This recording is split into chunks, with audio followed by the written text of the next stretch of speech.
So guys, today we're going to be doing a video on Doom Eternal using the Steam Deck. We're going to be starting it off with 800p on the low preset. And as always, if you like what you see, sub to the channel, would be highly appreciated as well. Alright, let's jump into it.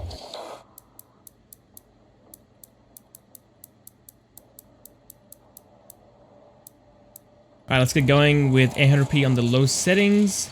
I'm starting it off in this area. We're at the start of the game, but I remember when the Steam Deck was in like the early stages and you only saw a couple of preview videos. This was the area that I saw the gameplays of for this game. And I think with dynamic resolution, it was sitting at 60 to 70 FPS on medium settings, I believe. I could be wrong, it's been like a year at this point. But, or maybe 2 years, I can't actually remember. But we're sitting at 60 to 70 FPS, almost 80 FPS in this area without dynamic resolution. I made sure to actually disable it in the settings. And the area before this, we're sitting at 100 to 120 FPS, I believe. And once we actually enter this open area, we are dropping down into the 60s to the 80s. Alright, now the one thing I'm noticing between Doom 2016 versus Doom Eternal is that the aim assist isn't very strong. So it's basically more difficult to aim in this game than in Doom 2016. I don't know why, but that's just the case. I've checked the settings. Aim assist is at its max preset, the strongest preset, and it's still not grabbing onto the enemies properly. So yeah, it might be smart to actually use gyro controls for this game. It's not enabled by default like it was with Doom 2016, but I left everything like default in terms of its control layout, and that's just how it came with. Alright, let's go up to medium settings.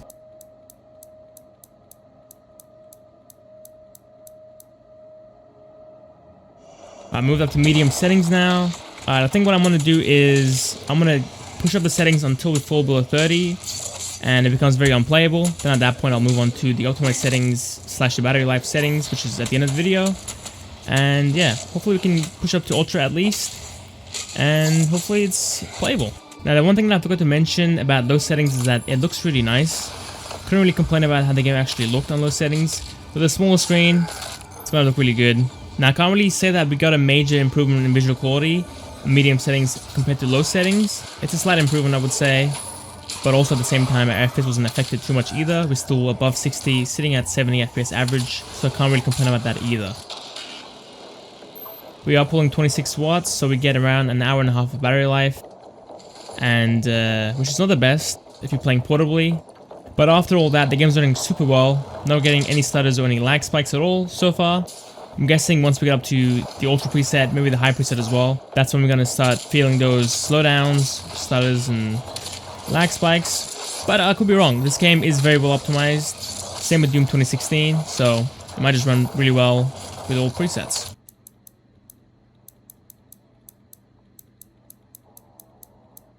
Alright, now playing at the high settings, so the high preset, I should say. The game is running a little bit worse, I would say. Okay, we're getting a bit of stuttering going on right now, but we are still able to hold 60. The game's feeling really nice for the most part. But we did have a couple of slowdowns before this. Now I think with Doom 2016 we ran at high settings with 30 FPS. I think that was the smoothest for that setting. But here we are able to hold 60 for the most part. We do have some dips into the 50s and occasionally will fall into the 40s for like a split second.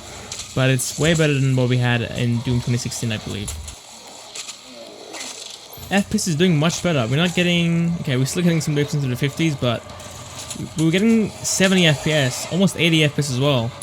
Whereas before, I don't think we had that. I think we were sitting at 60 FPS flat on my first attempt. Stuttering feels much better as well on the second run. Doesn't feel as aggressive as what it was before. Feels very playable, very smooth. And we didn't have that dip into the 40s either.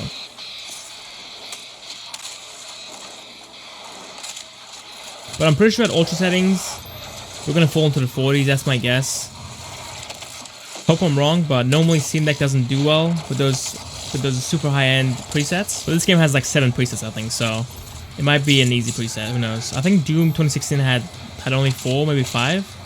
But I could be wrong again with that one.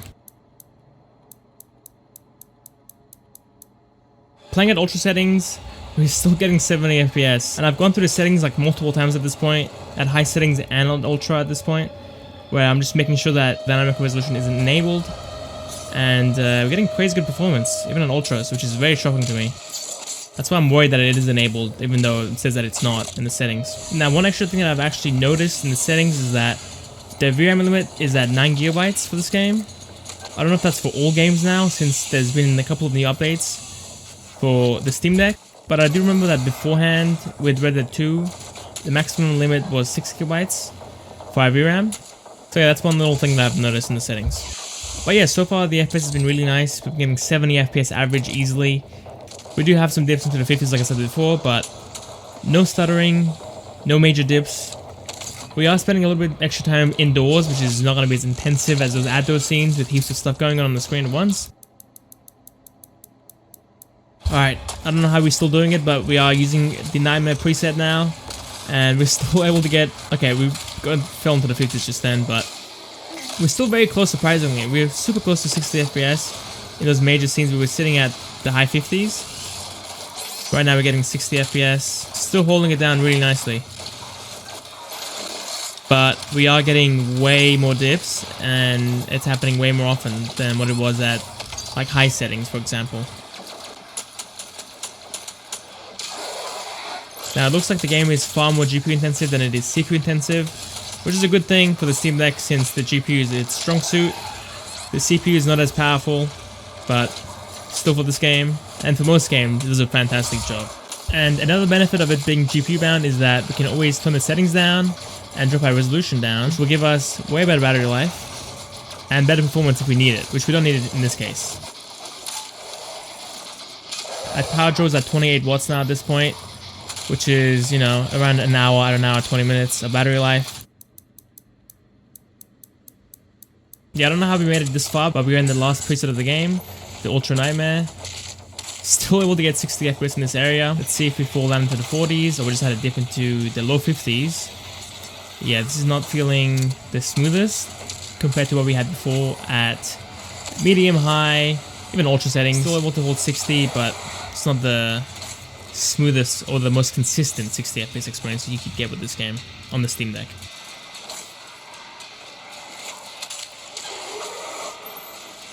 Now I'm hoping to be able to play this game with 10 watts of power. I don't know if that's possible at 60 FPS. I want to be able to play this game at a mix of medium to high settings, obviously with some settings set to low, but I don't think that's possible at 60 FPS with 10 watts of power. But hopefully 40 FPS is doable at 10 watts, and in that case that would give us 4 hours of battery life, which I think is a decent amount for a handheld. Alright, now starting it off with the optimized settings. This will be a good mix between performance and battery life. I do have a 7 watt power limit enabled as well, which you enable by pressing the 3 dots on the right. And there'll be a TDP limit button that you press, and then you put it down to 7 watts. That will limit your processor's power, which will increase your battery life, but it will ruin your performance if you go too low. And 7 watts seems to be a good balance between performance and battery life. We do hold 60 FPS so far. And we're playing at medium to high settings with a good mix of low settings in there as well. As you can see, we're not getting any stuttering or any lag spikes at all, even during a fight scene. And we are using up 16 watts of power. So it's around 2 hours to 2.5 batteries of battery life, which is pretty good for 60 FPS. And you're not even playing at low settings. So now if you don't care about portable play, I just want to get a consistent 60 without any lagging or stuttering, then just remove the power limit instead of capping it to 7 watts. Alright, now 40 FPS, I went ahead and actually dropped the power limit down even more to 6 watts instead of 7/8. This is for extreme portable play. If you have no access to a battery bank or a power outlet and you want to have the most amount of battery life while still getting a decent experience. We're still running the same settings at medium and high, same resolution as well, but FPS is down to 40. It's not going to be as consistent. You will get some FPS drops here and there, and frame-time graph isn't going to be the smoothest, but we are only using up 11 watts, so it's around 4 hours of battery life for this. That's it for the video, guys. Hope you enjoyed it. Hopefully you found it useful. If you did, give it a like. To the channel, we appreciate it as well. See you next time.